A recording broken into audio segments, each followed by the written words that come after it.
أعوذ بالله أعيذ نفسي من الشيطان الرجيم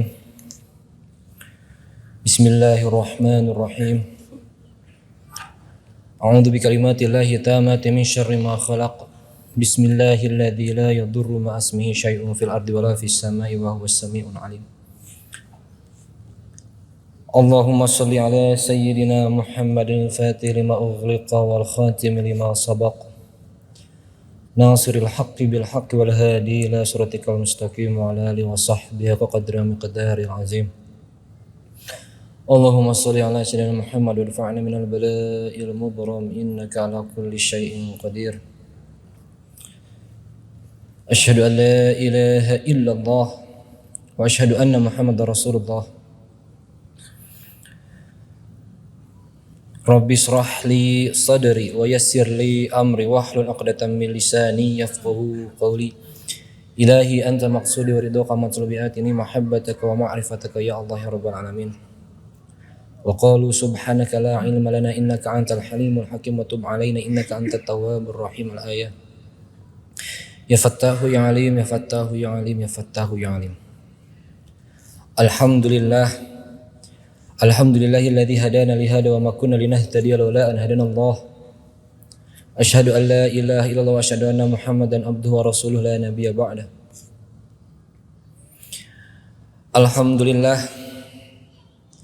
Alhamdulillah pada kesempatan kali ini Allah memberikan kita nikmat, Allah memberikan kita kesempatan untuk tetap melaksanakan ibadah wajib, yakni ibadah salat zuhur berjamaah di Masjid Raya Al-Jabar dengan keadaan sehat walafiat. Semoga sehat yang kita dapatkan, nikmat yang kita dapatkan dari Allah Subhanahu wa taala kita pergunakan dengan sesuatu yang baik. Begitupun di tengah-tengah kesehatan kita ada saudara-saudara kita yang dalam keadaan sakit. Maka alangkah baiknya kita doakan juga saudara-saudara kita yang ada dalam keadaan sakit. Semoga Allah jadikan rasa sakit mereka sebagai pelebur dosa mereka. Amin amin ya Allah ya rabbal alamin. La ba'sa tahurun insyaallah. Semoga apa yang mereka dapatkan, semoga apa yang Allah berikan cobaan kepada mereka menjadi salah satu kifarat dosa. Amin amin ya Allah ya rabbal alamin. Menjadi seorang hamba tidak lain adalah mempunyai kewajiban dari Allah Subhanahu wa taala yang berupa bersyukur. Selalu dan akan selalu insya Allah selalu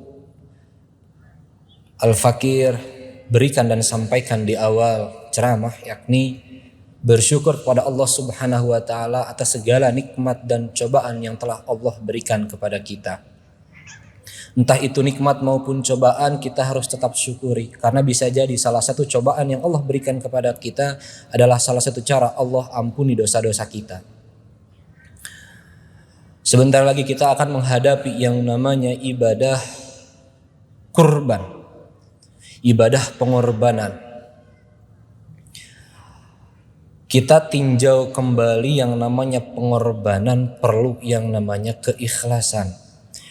Dibahas pernah oleh Al-Imam Abu Lais As-Samarqandi di dalam kitabnya Tanbihul Ghafilin. Di bab pertama, pembahasan pertama, beliau menyampaikan tentang bab ikhlas. Menjadi sebuah pertanyaan yang sangat besar, kenapa harus bab ikhlas terlebih dahulu? Kenapa tidak bab-bab yang lain? Ada di beberapa pondok atau di beberapa lembaga pendidikan menyatakan bahwasanya poin keikhlasan harus tertanam di dalam jiwa-jiwa santri dan muridnya. Karena kalau jiwa keikhlasannya tidak ada, maka menjadi pertanyaan segala apa yang dilakukannya. Pembahasan ini beliau buka dengan salah satu hadis yang bunyinya, kalau Rasulullah SAW, akhafu ma akhwafu alaikum syirkul asghar.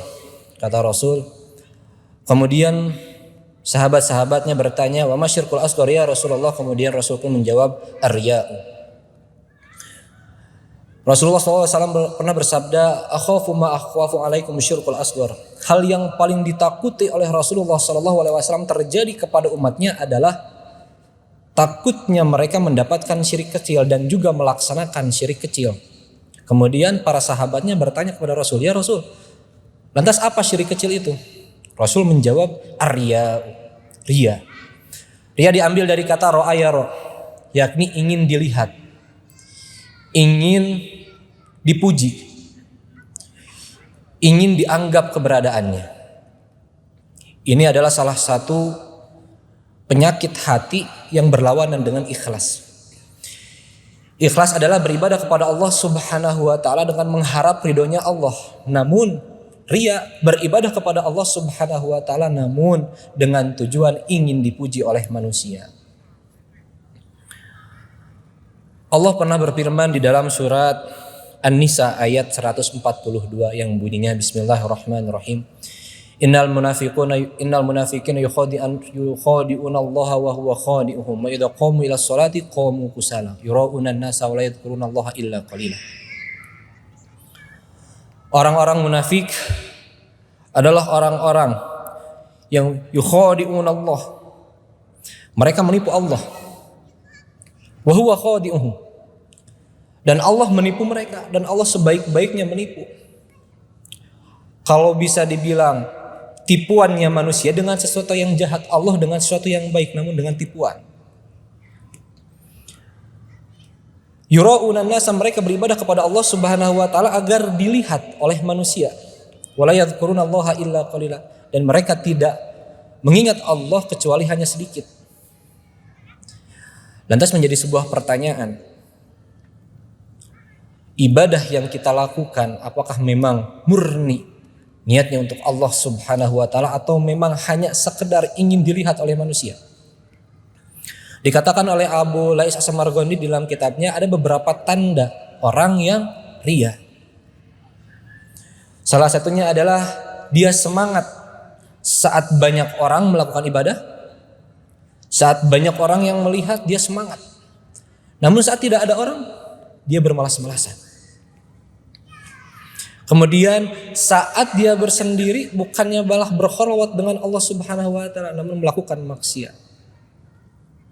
Kalaulah dia dipuji maka bertambahlah semangatnya. Kalaulah tidak dipuji malah dicemooh maka turunlah semangatnya untuk beribadah. Naudzubillah, naudzubillah, summa naudzubillah. Begitupun dengan sebentar lagi kita menghadapi ibadah kurban. Jangan jadikan ibadah ini sebagai ibadah ingin mendapatkan pujian dari manusia, tapi jadikanlah ibadah kita sebagai ibadah yang ikhlas, murni untuk mendapatkan ridhonya Allah Subhanahu wa taala, agar pahala yang kita dapatkan dari Allah Subhanahu wa taala pun maksimal.